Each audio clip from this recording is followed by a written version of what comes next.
Bonjour à tous et bienvenue sur la chaîne Techno qui roule à plus de 300 km/h. Pour vous, nous sommes dans l'Eurostar, ça bouge un petit peu. Ah oui. Direction Londres. Eurostar. Tiens, justement, pourquoi allons-nous à Londres, Jérôme? Je sais pas, pour faire les soldes par exemple? Ah oui, c'est la bonne période, mais je ne suis pas sûr que ça va intéresser tous ceux qui nous regardent. Non, en fait pas du tout. Nous allons vous faire découvrir l'univers de la hi-fi haut de gamme et notamment le monde des enceintes acoustiques. Pour cela, c'est la plus grosse marque d'enceintes acoustiques au monde qui nous a ouvert ses portes, la firme anglaise Bowers & Wilkins. Et ce que vous allez voir est très très rare, hein, puisque très peu de caméras peuvent pénétrer dans cette usine pour justement vous faire visiter tout ça. Eh bien c'est parti, que la visite commence.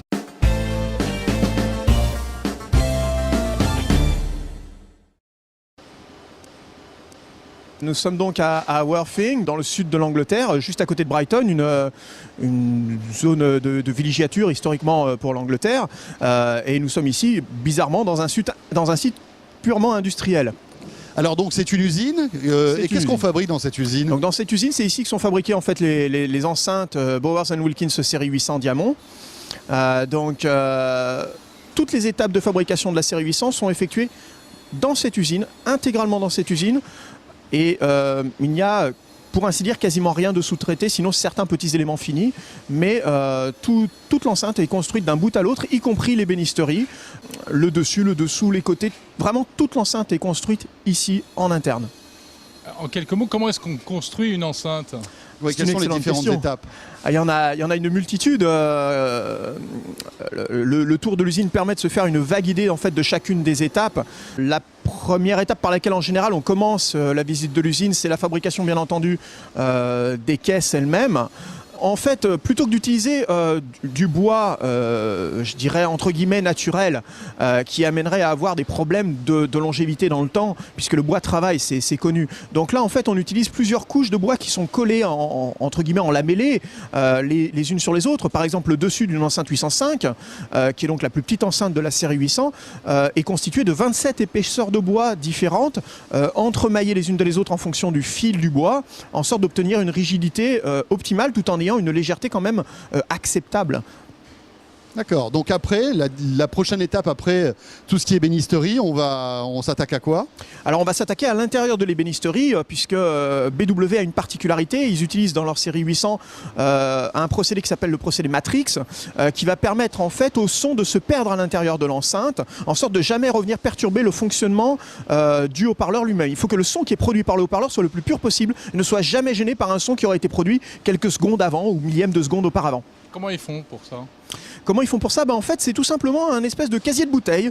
Une structure avec des planches perpendiculaires les unes aux autres qui vont venir en fait s'encastrer dans l'ébénisterie en sorte de se rendre solidaire de l'ébénisterie pour éviter le maximum les vibrations de l'ébénisterie elle-même, permettre également de laisser le son se perdre à l'intérieur en circulant de casier de bouteille à casier de bouteille.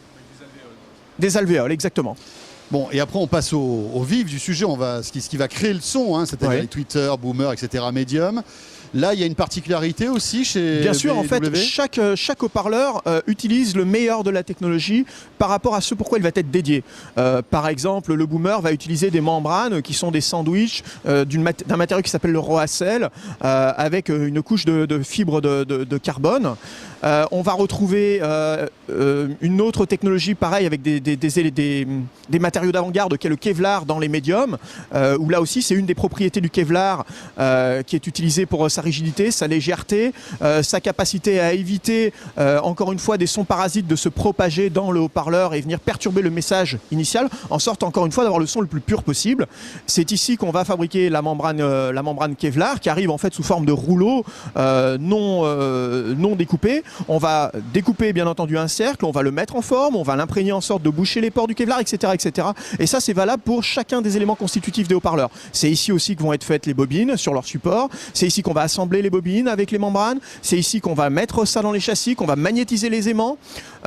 Tout ceci est fait rigoureusement en interne. Et pour finir par le plus haut de l'enceinte et le plus haut en termes de notes de musique, on va parler du tweeter. Le tweeter qui a la particularité sur les séries diamants d'être justement en diamant de synthèse.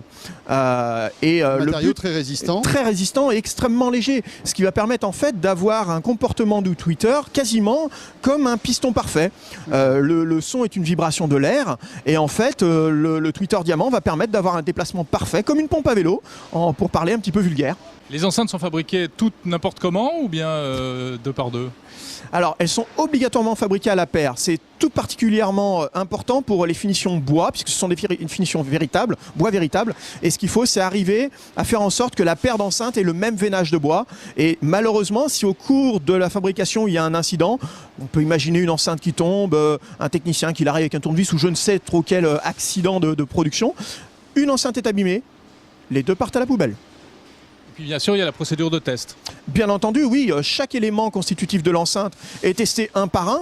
C'est-à-dire qu'on va tester le tweeter tout seul, on va tester le médium tout seul, le boomer tout seul, le filtre tout seul. Puis on va au final mesurer l'enceinte intégrale et s'il y a un défaut, effectivement, faudra... Alors, s'il s'agit d'un haut-parleur seul, le haut-parleur seul est détruit.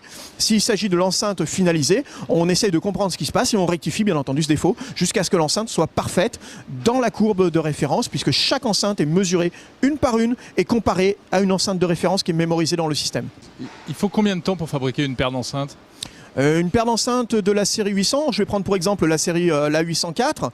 Si on parle d'une 804 en finition cherrywood, c'est-à-dire merisier, ou rosenut, on va dire merisier rouge pour simplifier, il faut à peu près 8h30.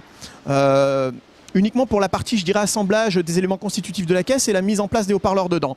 Si on parle d'une enceinte toujours 804 qui sera en finition laquée, on double ce temps. Et combien de personnes en fait vont participer à l'élaboration de cette... De l'ordre à peu près entre 200 et 250 personnes, je pense. Bon alors Lionel, on le voit, c'est des enceintes qui sont presque des objets uniques. Complètement. Effectivement, ces objets ont un prix. On est sur le haut de gamme là. On est plutôt sur le haut de gamme puisque l'entrée de gamme de la série 800 est la 805D, qui est donc une enceinte de bibliothèque utilisant toutes les technologies dont on vient de parler, la structure matrice, le haut-parleur Kevlar, le tweeter diamant. Et là, on est aux environs de 4500 € la paire. Et après, par différentes étapes, on arrive, si j'ai bonne mémoire, aux environs de 22 000 € la paire. Et la plus chère enceinte que vous fabriquez ici dans cette usine, alors dans cette usine, ce n'est pas une enceinte de la série 800, c'est ce qu'on appelle en interne, on appelle ça l'escargot, c'est parce que c'est emblématique. Quand on voit l'enceinte, on comprend tout à fait. On la voit là, voilà, elle a vraiment un design étonnant. Hein. Complètement. Ce qu'il faut savoir, c'est que le design a été dicté par, encore une fois, la technologie. C'est-à-dire que c'est pas un designer qui a pris son crayon et je vais faire une enceinte en forme d'escargot. Pas du tout. Là, l'idée, en fait, c'est qu'on avait besoin, techniquement parlant, de toutes les formes qui sont utilisées sur cette enceinte. Et donc, cette enceinte qui est fabriquée à l'unité, à la demande, à la commande du consommateur final, ça vaut 65 000 € la paire, hors électronique. Et il faut beaucoup d'électronique pour la faire marcher, puisqu'il s'agit d'une enceinte amplifiée 4 voix. Alors Lionel, un mot quand même aussi sur l'histoire de BW, parce que c'est une belle histoire qui a commencé dans les années 60. Hein, c'est ça, c'est une histoire qui a commencé dans les années 60, 65, si j'ai bonne mémoire, par deux copains de régiment qui avaient fait la guerre ensemble, d'ailleurs sur le territoire français, des ingénieurs radio, des gens des transmissions, à savoir monsieur John Bowers et monsieur Ray Wilkins. En rentrant de la guerre, ils avaient mis un petit peu de sous de côté en rentrant de la guerre, ils ont décidé d'ouvrir une boutique de radio, puisqu'à l'époque on parlait de radio, pas réellement de hi-fi. John Bowers, qui était le plus technique des deux, a rapidement observé que les enceintes qui étaient commercialisées manquaient un petit peu de technique, manquaient un petit peu de rigueur pour la fabrication, et a eu l'idée au départ de customiser ces enceintes-là, qui étaient livrées par des grands noms. Mais malgré tout, il n'était pas satisfait de la qualité du son qu'il écoutait, donc il s'est dit je vais faire un haut-parleur qui ressemble, en tout cas, qui restitue un son que j'aimerais bien avoir. En fait. Voilà, exactement. Son leitmotiv était de dire si on fait un meilleur produit, on pourra le vendre. Ma traduction n'est pas forcément très exacte, mais ça n'a pas d'importance, l'esprit est là. Donc son idée était de faire le meilleur produit possible, d'arriver à faire en sorte de faire l'enceinte qui ne rajoute rien et qui ne retranche rien.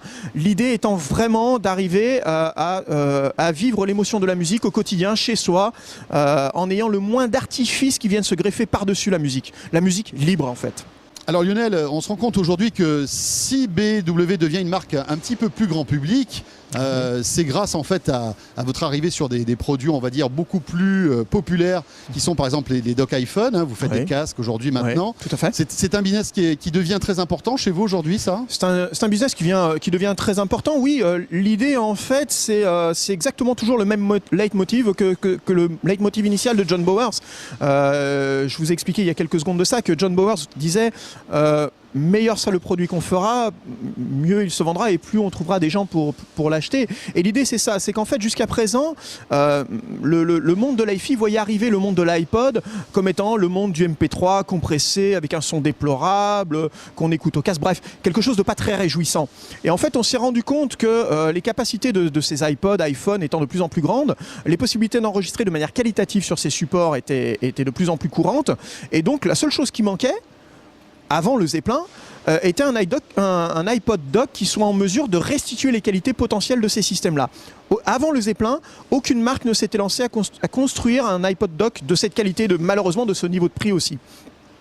Aujourd'hui, je dirais que on nous a suivis, c'est-à-dire que maintenant, d'autres charmants confrères et néanmoins concurrents construisent des iPod dock qui se veulent être de haute qualité. Et donc c'est la volonté de BW et de sortir également donc un casque et des enceintes pour PC telles que les MM1 qui là aussi rentrent un petit peu dans l'art, si je peux m'exprimer ainsi, des conventions et faire des choses réellement qualitatives là où malheureusement jusqu'à présent rien n'était fait.